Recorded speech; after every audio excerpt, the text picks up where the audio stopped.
दूसरी बहू ने आकर सास की आंखें खोल दी। अरे कितना नुकसान कर दिया इसने। देखो तो तुम्हारी माँ ने तुम्हें चलना भी नहीं सिखाया क्या। सविता जी गुस्से से बोली। बहू संभल कर काम नहीं कर सकती क्या। जानती भी हो कितना महंगा डिनर सेट था वो। तुम्हारे बाप के घर तुमने देखा भी ना होगा कभी ऐसा डिनर सेट। यहाँ भी कुछ फ्री में नहीं आया है। वैसे भी तुम्हारे पिता ने दहेज में भी तुम्हें ज़्यादा कुछ नहीं दिया। हमारे अरमानों पर तो पानी ही फेर दिया। अगर हम पहले ही जानते कि तुम्हारे मायके वाले इतने गरीब हैं तो कभी अनुज का रिश्ता तुम संग नहीं जोड़ते। निशा के हाथों डिनर सेट की थाली गिर जाने से सासू माँ के मुंह से इतने कड़वे शब्द सुन निशा का दिल ही टूट गया। शादी को एक ही तो हफ्ता हुआ था। अभी अंदर कमरे से छोटी ननद मीना सुनकर बाहर जाकर बोली, माँ ये रिश्ता तो अब हो गया, कुछ नहीं कर सकते, मगर हाँ दूसरे भाई अमन के लिए बहुत सोच समझ कर रिश्ता करेंगे। भगवान करे मेरी दूसरी भाभी दिखने में भी बहुत सुंदर हो और दहेज भी तगड़ा लाए ताकि हमारा सिर गर्व से ऊंचा हो सके। देवर अमन कहाँ पीछे रहने वाला था। वो बोला, माँ तू चिंता मत करो, मैं अनुज भैया की तरह इतना सीधा नहीं हूँ कि गरीब घर की लड़की लाऊं।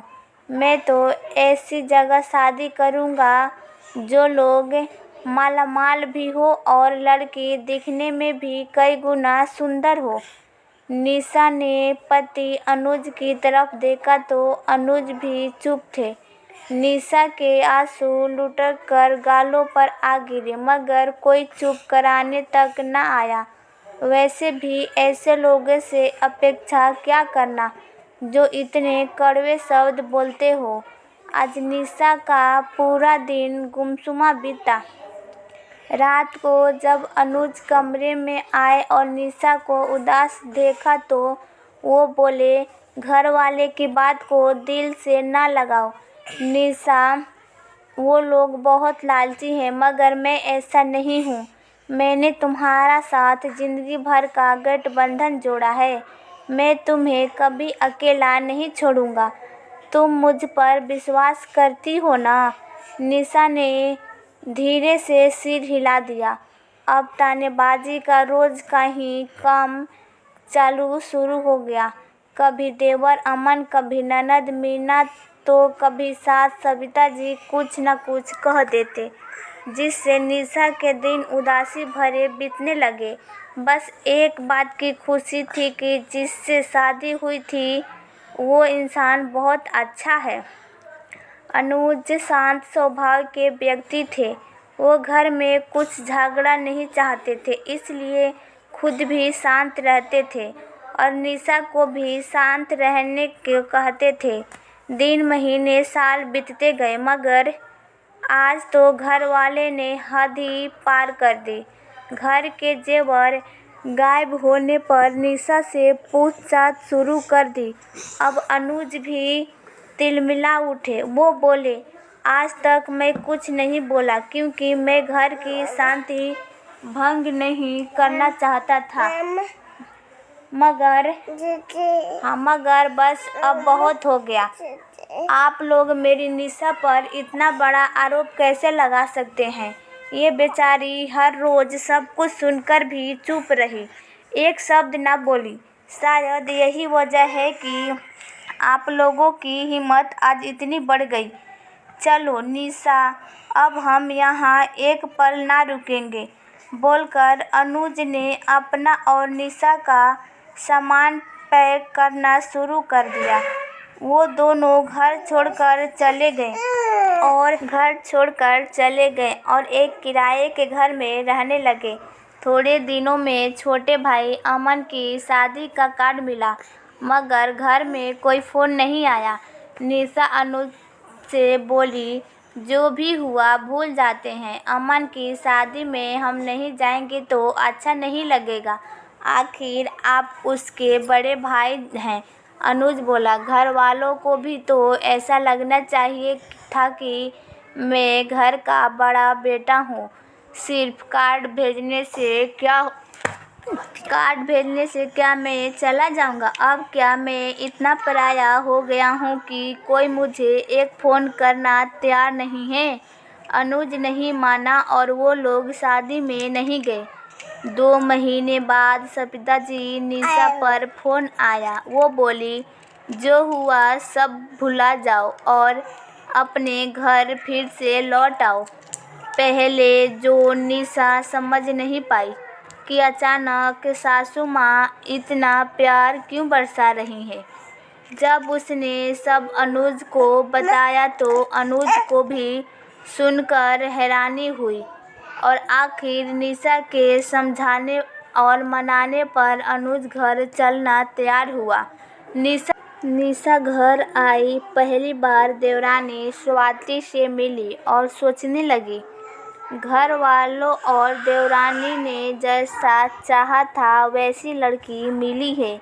देखने में स्वाति बहुत सुंदर थी और दहेज भी तगड़ा लेकर आई थी। 2 दिन में ही निशा समझ गई कि स्वाति घर में किसी की भी नहीं सुनती, बल्कि अपना हुक्म चलाती है। घर का एक काम नहीं करती और सभी को जो मन में आया वो बोल देती है।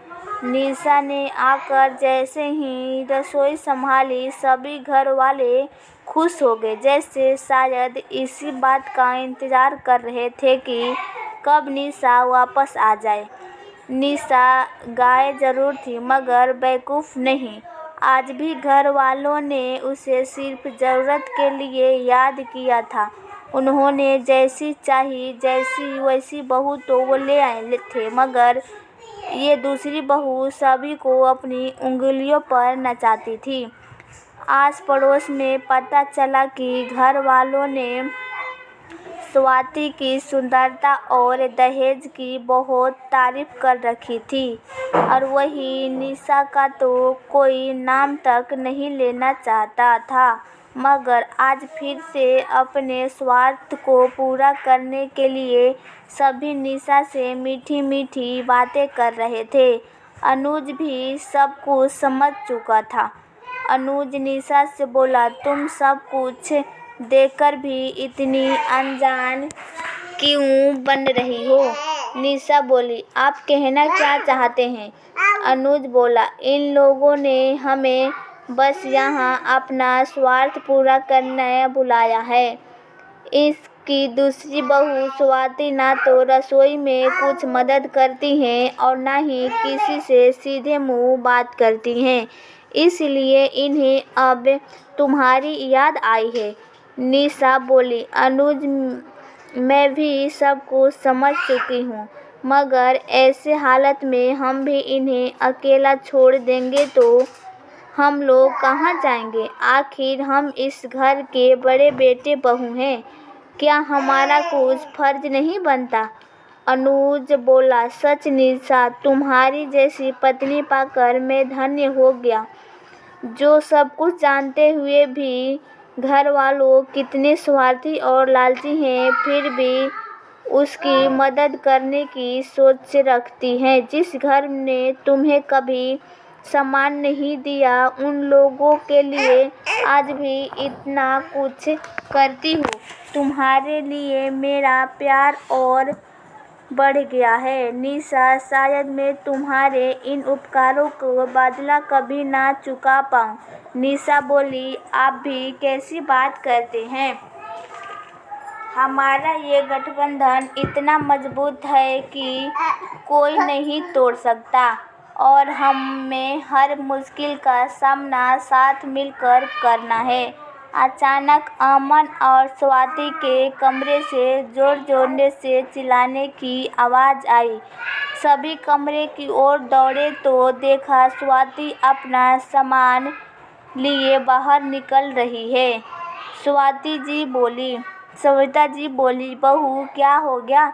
तुम ऐसे सामान लिए कहाँ जा रही हो? स्वाति बोली, मुझे नहीं रहना आपके बेटे के साथ। मैं इस गठबंधन और 7 फेरे से अपने आप को आज़ाद करती हूँ। और हाँ, मेरे मम्मी पापा ने मुझे दहेज में जो भी चीज़ें दी है वो सब वापस कर देना। मेरे पापा जल्द ही कुछ नौकर भेजेंगे, मेरा एक एक सामान लौटा देना। अमन स्वाति के पैर पड़ गया। सविता जी रोने लगी और ननद मीना बोली, भाभी रुक जाओ, आप जैसा चाहोगी वैसा ही होगा, मगर आप ऐसे घर छोड़कर ना जाओ। कौसल्या जी बोली, बहू हमारी कितनी बदनामी होगी अगर तुम ऐसे चली गई तो। आखिर ऐसा क्या हो गया, क्या हमने तुम्हें शिकायत का कोई मौका दिया? स्वाति बोली, माँ जी मैं एक ही शर्त पर रुकने के तैयार हूँ। अगर मैं और आपका बेटा आपने अलग घर में रहें। मैं संयुक्त परिवार में नहीं रहना चाहती। मेरे पापा मम्मी के पास इतना पैसा है कि मैं अपने लिए अलग 10-10 नौकर रख सकती हूँ। मैं यहाँ क्यों सबके साथ रहूं? जो अमन कुछ देर पहले कमरे में झगड़ रहा था उसने भी स्वाति से हाँ कह दी और बोला, स्वाति मैं तुम्हारे बिना नहीं रह सकता, मैं तुम्हारे लिए ये घर छोड़ना तैयार हूँ। और दोनों साथ चले गए। सविता जी माथे पर हाथ रख कर एक जगह बैठ गई। उन्होंने दुख भरी नज़रों से निशा की तरफ देखा। निशा आज भी यूं ही चुपचाप खड़ी थी जैसे वो पहले खड़ी रहा करती थी। सविता जी निशा के पास आई और बोली, मुझे माफ़ कर दो बहू, मैंने हीरो का पत्थर समझा और पत्थर को हीरा समझा, मगर आज मुझे ये एहसास हो गया है कि तुम हमारे घर के असली हीरा हो। स्वाति अपना सारा सामान लेकर अमन को लेकर हमेशा के लिए घर छोड़कर चली गई और सविता जी ने उन्हें फिर कभी दोबारा ना बुलाया, ना रोका। आखिर उन्हें हीरे और पत्थर के बीच का फ़र्क जो समझ आ गया था। वे बोली, हीरा जिस तरह दूर से चमकता है उसी तरह स्वाति भी मुझे दूर से चमकती हुई लगी थी। और निशा उस पत्थर के समान थी जिसे उठाकर एक जगह से दूसरी जगह रख दिया जाता है, जिसकी कोई कीमत नहीं होती। मगर अब मुझे ये एहसास हो गया है कि मैंने निशा बहू तुम्हें कितना सताया है, जिसके बदले में तुम कभी पलटकर कुछ नहीं बोली, क्योंकि पलटकर जवाब देना तुम्हारी संस्कार में नहीं था। सविता जी कभी अमन को फ़ोन करती तो अमन भी ज़्यादा बात नहीं करता था, क्योंकि वो स्वाति से बहुत डरता था।